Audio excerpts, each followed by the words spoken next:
What has to happen to you?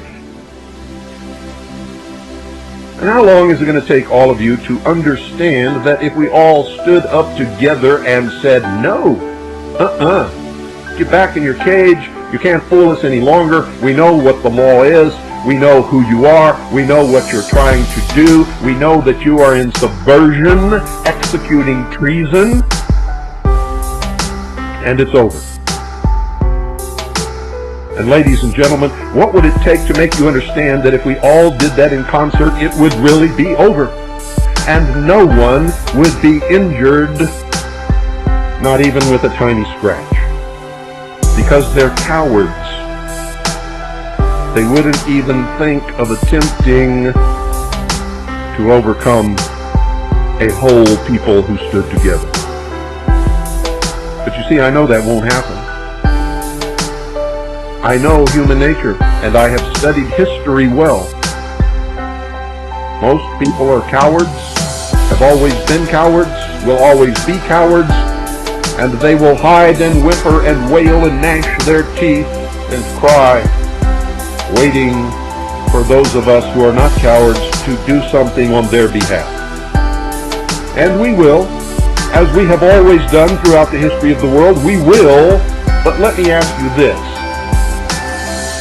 In light of that, why will we? Why have we? And what are you going to do to us when it's all over?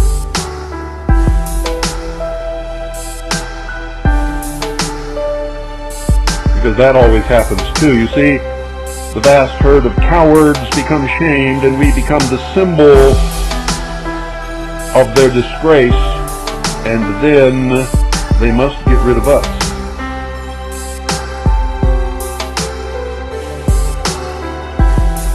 I'll tell you why we do it.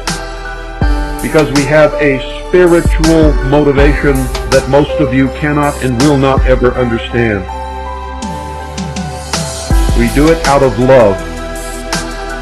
We do it for our children and your children and all of the future generations of the world, which we refer to as our posterity. And we really don't give a damn what happens to us. I know that someday I will stand before God, and God will judge me.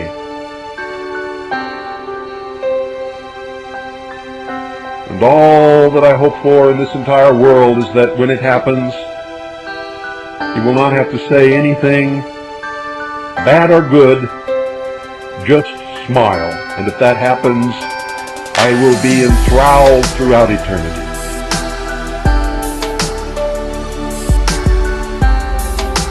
I will have such joy within my soul that you cannot even imagine.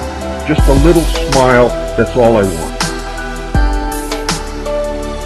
I would like to be able to look down and see that my children are living free, without fear,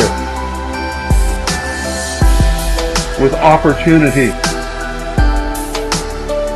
to create and make of their lives what they will.